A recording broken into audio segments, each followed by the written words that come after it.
Assalamu alaikum. Today we are going to talk about the neurons. Neurons are the structure and functional and excitable cells of the nervous system. These are widespread throughout the central nervous system, and they conduct the impulses from the one neuron to the another neuron through the synapses. Talking about its structure, cell body, neuroids, dendrites, axon, and nerve fibers are the main structures of a single neuron. You can also see here, this is the intact structure of this is a complete structure of intact neuron. Dendrites, nucleus, cell body,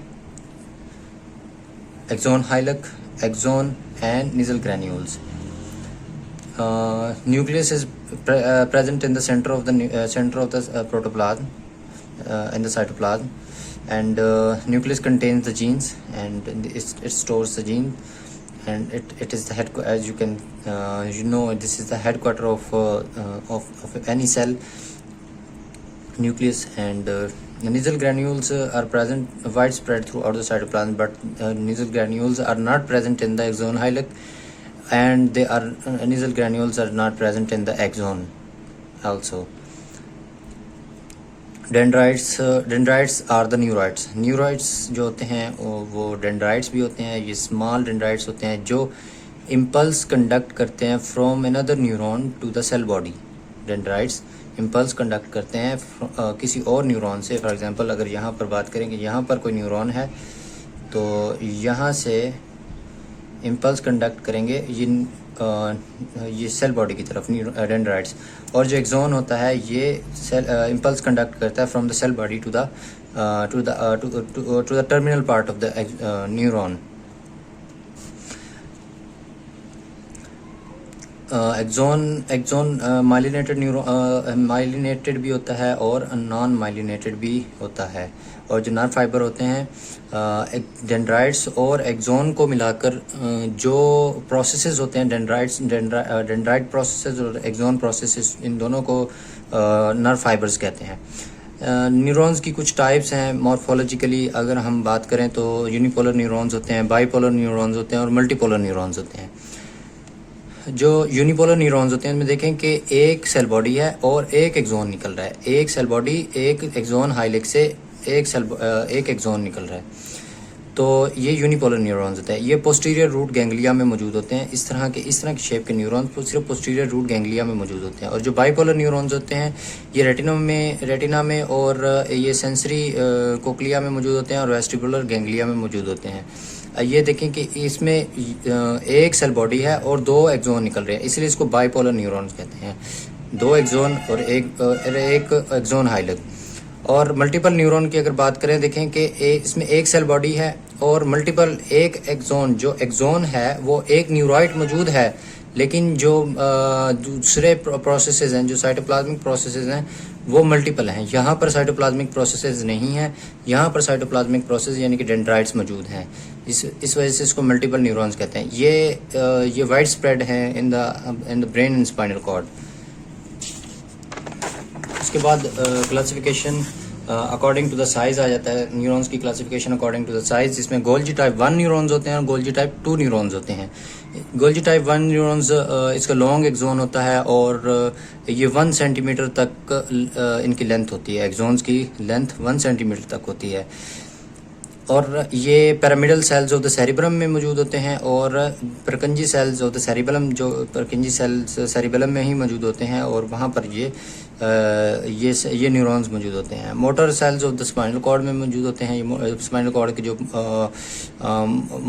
interior horn होता है वहाँ पर motor sales मौजूद होते हैं. वहाँ पर ये गोल्जी टाइप 1 न्यूरॉन्स मौजूद होते हैं. और जो गोल्जी टाइप 2 न्यूरॉन्स हैं, इसके शॉर्ट एक्सोन होते हैं और ये स्टार शेप्ड इनके अपीयरेंस होते हैं. इनके डेंड्राइट्स स्टार शेप्ड अपीयरेंस देते हैं और ये मौजूद होते हैं सेरिबेलम और सेरिब्रल का कॉर्टेक्स जो होता है, दोनों के कॉर्टेक्स में मौजूद होते हैं. और बाज़ दफ़ा ये यूजुअली ये इनहिबिटरी न्यूरॉन्स होते हैं. Golgi type 2 neurons inhibitory neurons होते हैं. जो सेल बॉडी है इसको सोमा भी कहते हैं. और इसमें क्या क्या मौजूद होता है सेल बॉडी में, उसके बारे में बात करते हैं कि इसमें न्यूक्लियस होता है जो जीन्स को स्टोर करता है.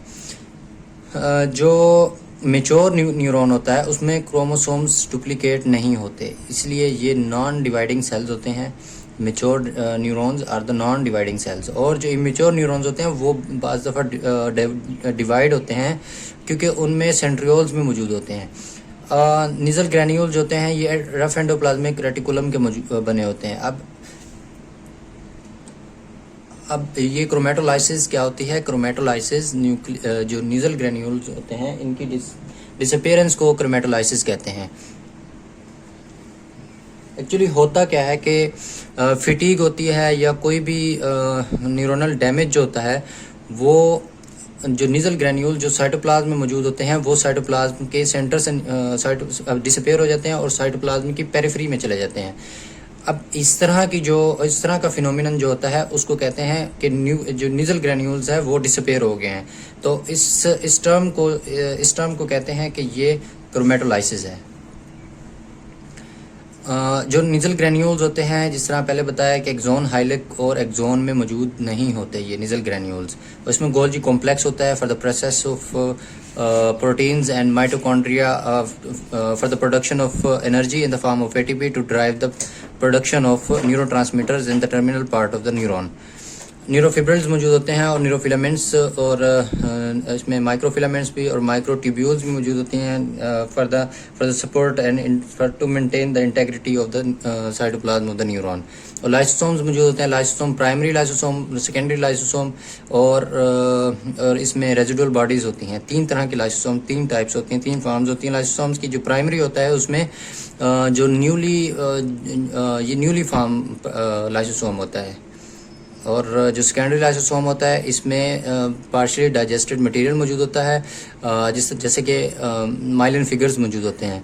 और जो रेजिडुअल बॉडीज़ होते हैं इसमें इनएक्टिव एंजाइम्स मौजूद होते हैं और इसमें कुछ मटेरियल्स मौजूद होते हैं जो लिपिड्स से डिराइव किए होते हैं। और जो सेंट्रियोल्स होते हैं ये माइक्रोट्यूब्यूल्स की शक्ल में मौजूद होते हैं सेल की दोनों तरफ। ये माइक्रोट्यूब्यूल्स को बनाते हैं। इसकी फार्मेशन इसके 2 काम होते हैं, माइक्रोट्यूब्यूल्स की फार्मेशन और and the production of the microtubules and they are involved in the dividing state of the neuron immature neurons. Lipofusins are harmless byproducts, metabolic by products होते हैं। और मेलानिन ग्रैन्यूल्स ये बेसल गैंग्लिया जो mid brain होता है उसके basal ganglia में जो सब्सटेंशिया निग्रा होता है वहाँ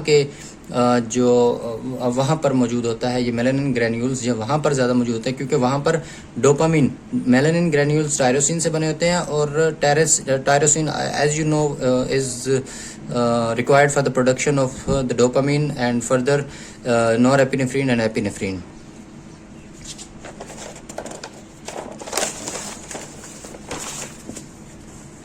और इसके बाद प्लाज्मा मेम्ब्रेन है। प्लाज्मा मेम्ब्रेन की बात करें, प्लाज्मा मेम्ब्रेन इसमें जो बात डिस्कस करने की है उसमें है, वैसे तो इसमें ग्लाइकोकैलिक्स बनता है और इसमें जो लिपिड्स और प्रोटीन्स मिलकर सेल मेम्ब्रेन की आउटर प्लाज्मा मेम्ब्रेन की जो आउटर सरफेस होती है उस पर ये बनाते हैं, ग्लाइकोकैलिक्स बनाते हैं। और उसके बाद रेस्टिंग मेम्ब्रेन पोटेंशियल और एक्शन मेम्ब्रेन पोटेंशियल, इसका मेन जो डिस्कस करने के लिए जो पॉइंट्स हैं ये हैं कि रेस्टिंग मेम्ब्रेन पोटेंशियल जो -80 मिलीवोल्ट होता है न्यूरॉन्स का, रेस्टिंग मेम्ब्रेन पोटेंशियल -80 मिलीवोल्ट होता है और 140 मिलीवोल्ट होता है इसका एक्शन मेम्ब्रेन पोटेंशियल। होता क्या है कि जब न्यूरॉन नॉन एक्साइटेबल स्टेट में होता है, अनस्टिमुलेटेड स्टेट में होता है, तब जो रेस्टिंग मेम्ब्रेन पोटेंशियल होता है -80 मिलीवोल्ट होता है। मीन टू से कि inside of the neuron is negatively charge and outside of the neuron is positively charge.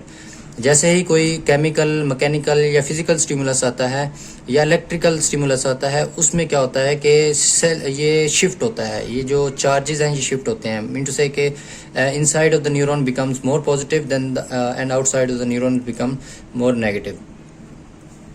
और जो सोडियम होते हैं वो उसका इनफ्लक्स होता है और जो पोटाशियम होता है उसका इफ्लक्स होता है। फिर जब नर्व की ट्रांसमिशन हो जाती है फिर जो चैनल होता है, सोडियम चैनल होता है वो स्लो हो जाता है और पोटाशियम चैनल रैपिड हो जाता है, ताकि मोर पोटाशियम चैनल बाहर जाए और सेल जो हो रिपोलराइज स्टेट में आ जाए। पहले पहले पोलराइज स्टेट में तो मौजूद होता है, रेस्टिंग मेम्ब्रेन पोटेंशियल में न्यूरॉन पोलराइज स्टेट में मौजूद होता है। फिर जब कोई स्टिमुलस मैकेनिकल, केमिकल, फिजिकल या फिर इलेक्ट्रिकल स्टिमुलस आता है तो उसमें फिर रेस्टिंग मेम्ब्रेन पोटेंशियल जो रिपोलराइज स्टेट में था वो डिपोलराइज स्टेट में हो जाता है। फिर डिपोलराइज स्टेट में जब सोडियम चैनल स्लो हो जाते हैं और पोटाशियम चैनल सोडियम चैनल का इन्फ्लक्स होता है, सोडियम चैनल स्लो हो जाते हैं और पोटाशियम चैनल स्ट्रोंगर हो जाते हैं कि पोटाशियम सेल से ज़्यादा बाहर जाता है। तो इसमें क्या होता है, फिर रिपोलराइजेशन स्टेट आ जाती है, फिर उसमें सेल इनहिबिटरी स्टेट में चला जाता है स्लोली।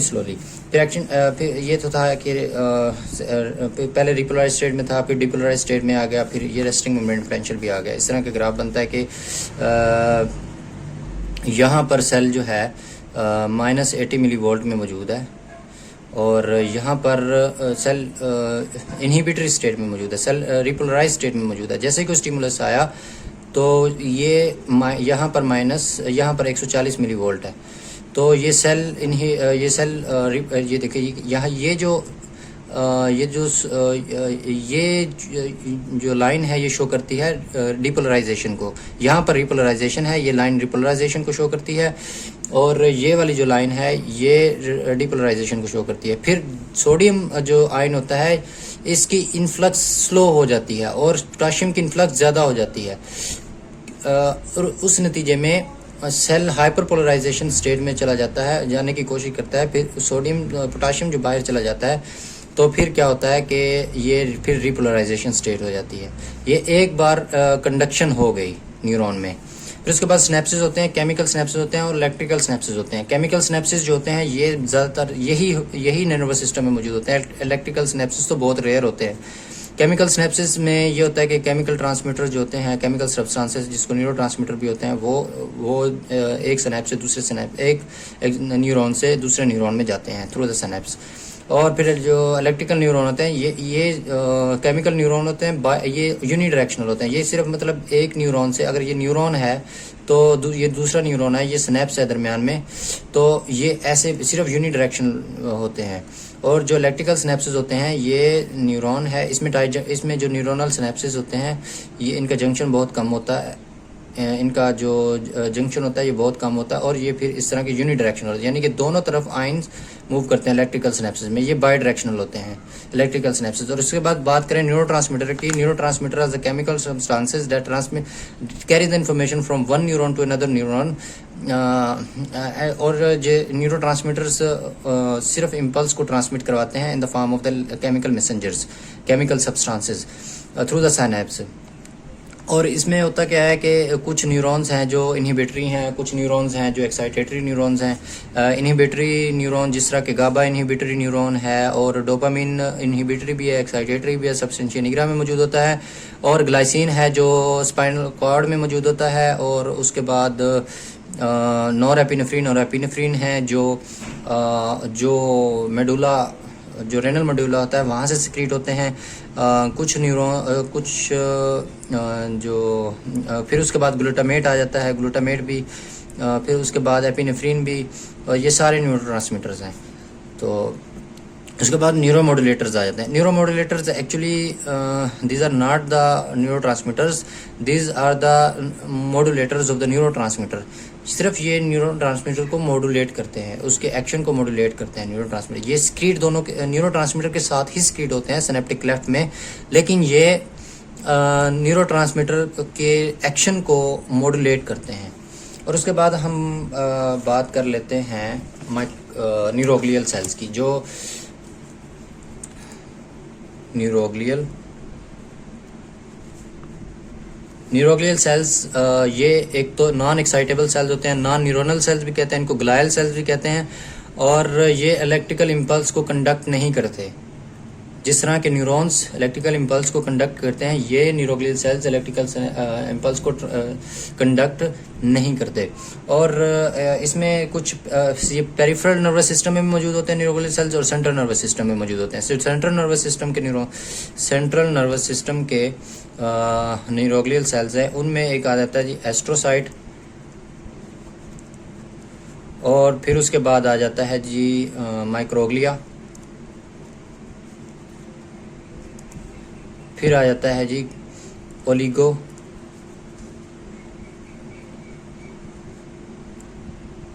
डेंड्रोसाइट, और इसको डेंड्रोग्लिया भी कहते हैं, ओलिगोडेंड्रोग्लिया। जो एस्ट्रोसाइट्स होते हैं इसमें दो तरह के होते हैं, एक तो फाइब्रस होते हैं और फिर उसके बाद प्रोटोप्लाज्मिक होते हैं। फाइब्रस एस्ट्रोसाइट्स और प्रोटोप्लाज्मिक एस्ट्रोसाइट्स। जो फाइब्रस एस्ट्रोसाइट्स हैं इसके बारे में देखें, इसकी अगर शेप की बात करें, ये स्टार शेप्ड होते हैं और इसमें जो साइटोप्लाज्मिक इसके जो प्रोसेसेस होते हैं, डेंड्राइट्स होते हैं, वो थोड़े लॉन्ग होते हैं प्रोटोप्लाज्मिक की निस्बत, और जो प्रोटोप्लाज्मिक के होते हैं वो शॉर्ट होते हैं। और जो फाइब्रस के अगर हम फंक्शन की बात करें, फाइब्रस एस्ट्रोसाइट्स ये वाइट मैटर में मौजूद होते हैं, कुछ ग्रे मैटर में भी मौजूद होते हैं फाइब्रस एस्ट्रोसाइट्स। और ये फाइब्रस एस्ट्रोसाइट्स का मेन जो काम है वो एक तो इसका ये काम है कि ये ब्लड ब्रेन बैरियर बनाते हैं। इसके जो प्रोसेसेस होते हैं फाइब्रस एस्ट्रोसाइट के, अगर मैं यहाँ पर फाइब्रस एस्ट्रोसाइट बनाने की कोशिश करूँ कि ये ऐसे इस तरह के होते हैं स्टार शेप्ड, इसके जो यहाँ पे प्रोसेस होते हैं, ये यहाँ पे अगर जो कैपिलरीज मौजूद होती हैं वहाँ पर इसकी जो कैपिलरी सरफेस होती है वहाँ पर ये प्रोसेसेस सेंड करते हैं, वहाँ पर टाइट जंक्शंस बनाते हैं। ये जो टाइट जंक्शन होता है ये ब्लड ब्रेन बैरियर होता है। ये fibrous astrocytes are involved in the formation of the blood brain barrier in the central nervous system.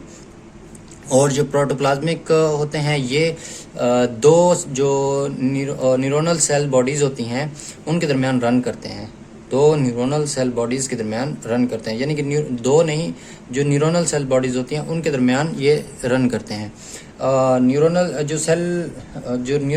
Nerve cells होते हैं वो न्यूरॉन्स को नर्व सेल्स कहते हैं, और जो नर्व फाइबर्स होते हैं जिस तरह मैंने पहले बताया कि डेंड्रोसाइट्स और एक्सोन्स डेंड्राइट्स और एक्सोन होते हैं उनको नर्व फाइबर्स कहते हैं। और ये जो नर्व सेल बॉडीज़ होती हैं, मतलब कि न्यूरॉन्स की जो सेल बॉडीज़ होती हैं उनके दरमियान ये रन करते हैं प्रोटोप्लाज्मिक। और ये इसका एक काम प्रोटोप्लाज्मिक का ये है कि ये सपोर्ट प्रोवाइड करते हैं, ये भी सपोर्ट प्रोवाइड करते हैं for the maintenance of the integrity of the neurons, not related to the internal structure of the neuron, but to the extracellular space. They make the intact extracellular space. They make the regular extracellular space, their processes. And protoplasmic process भी physical support provide करता है। Microglia की बात करें, microglia reticulo endothelial system का एक हिस्सा है। ये मोनोसाइट्स होते हैं, ब्लड मोनोसाइट्स होते हैं, जिनको प्लाज्मा मोनोसाइट्स भी कहते हैं।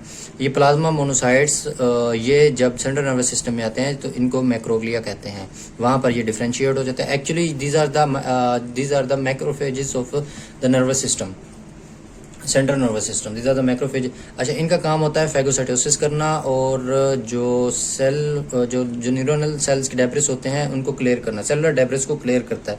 जो ओलिगोडेंड्रोसाइट्स होते हैं ये सेंट्रल नर्वस सिस्टम में माइलिन शीथ प्रोवाइड करते हैं। ओलिगोडेंड्रोसाइट्स सेंट्रल नर्वस सिस्टम में माइलिन शीथ प्रोवाइड करते हैं और ये फिजिकल सपोर्ट भी देते हैं न्यूरॉन्स को। फिर उसके बाद ये तो थे सेंट्रल नर्वस सिस्टम के न्यूरोग्लियल सेल्स। फिर उसके बाद आ जाते हैं जी पेरिफेरल नर्वस सिस्टम के neuroglial sales. Peripheral nervous system में जैसे श्वान सेल्स होते हैं, श्वान सेल्स, और उसके बाद सैटेलाइट सेल। जो श्वान सेल्स होते हैं ये जो ओलिगोसाइट्स होते हैं ये सेंट्रल नर्वस सिस्टम में माइलिन शीथ, जो एक्सोन के इर्द गिर्द जो माइलिन शीथ बनाते हैं, जिस तरह की ये एक्सोन है और इसके इर्द गिर्द इस तरह माइलिन शीथ बनाएंगे, माइलिन शीथ की फॉर्मेशन होती है। ये ओलिगोडेंड्रोसाइट्स सेंट्रल नर्वस सिस्टम में, यानी कि ब्रेन और स्पाइनल कॉर्ड में। और जो पेरिफेरल नर्वस सिस्टम में है उसके अगर न्यूरॉन्स की बात करें तो उसमें ये श्वान सेल्स होते हैं, ये माइलिन शीथ की फॉर्मेशन करते हैं। और उसके बाद ये सैटेलाइट सेल्स ये पेरिफेरल फैगोसाइटिक एक्टिविटी में इन्वॉल्व होते हैं और ये सपोर्ट भी प्रोवाइड करते हैं। उसके बाद अगर हम बात करें एक और तरह का न्यूरोग्लियल सेल्स होते हैं सपोर्टिंग, जो एपिथेलियल सेल्स भी होते हैं, जिनको एपेंडाइमा कहते हैं।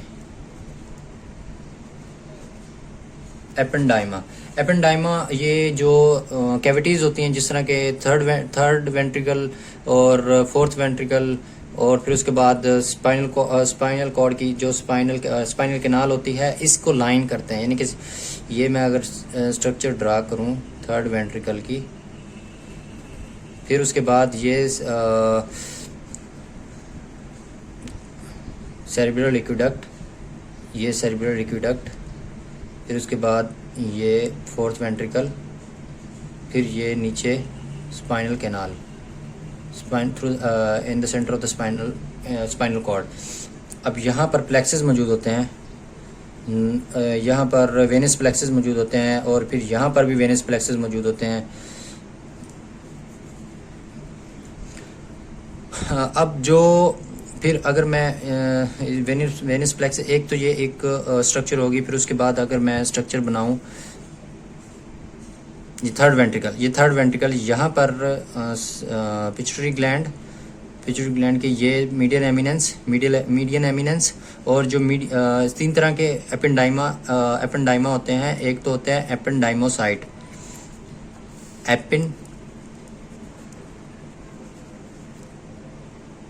एपेंडाइमोसाइट्स, ठीक है। ये एपेंडाइमोसाइट्स होते हैं, ये जो लाइनिंग होती है इस तरह थर्ड वेंट्रिकल, फिर उसके बाद फोर्थ वेंट्रिकल, फिर उसके बाद स्पाइनल कॉर्ड को इस तरह इंटरनली ये लाइन करते हैं। और इसके ऊपर ये मैक्रोविलाई, अगर मैं ये एक एपेंडाइमा ड्रॉ करूं, उसके मैक्रोविलाई मौजूद होते हैं, फिर उसके ऊपर उसके ऊपर फिर विली मौजूद होते हैं। ये माइक्रोविलाई और विली मौजूद होने का मतलब ये है कि ये इनका ऑब्जर्वेटिव फंक्शन भी होता है, और ये इंटैक्ट, मतलब इनका जो इंटरेक्शन होता है, जो कॉन्टैक्ट होता है, जैसे डायरेक्ट सेरिब्रो स्पाइनल फ्लूइड के साथ होता है। ये सेरिब्रो स्पाइनल फ्लूइड को एक तो मूवमेंट भी देते हैं, और दूसरा इसका ऑब्जर्वेटिव फंक्शन भी होता है माइक्रोविली का। फिर उसके बाद जो ये टाइप 1 है, और फिर उसके बाद टाइप 2 है टेनिसाइट्स।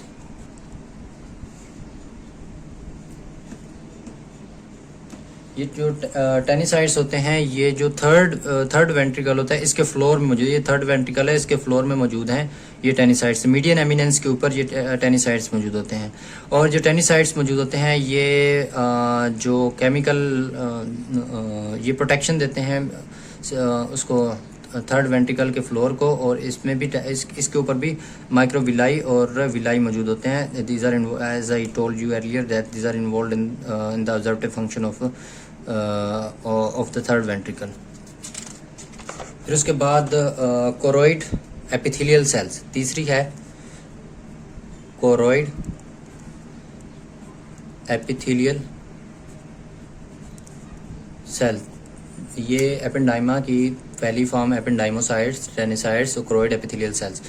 ये जो कोरोइड एपिथेलियल सेल्स है, ये कोरोइड प्लेक्सेस है। यहाँ पर ये कोरोइड प्लेक्सेस है, ये भी कोरोइड प्लेक्सेस है, और ये कोरोइड प्लेक्सेस, ये एक भी कोरोइड प्लेक्सेस है फोर्थ वेंट्रिकल में, ये थर्ड वेंट्रिकल में, ये फोर्थ वेंट्रिकल में। अब ये कोरोइड प्लेक्सेस को इस तरह लाइन करता है, ये प्रोटेक्शन देता है कोरोइड प्लेक्सेस को, और यहाँ पर इसका ऑब्जर्वेटिव फंक्शन भी होता है।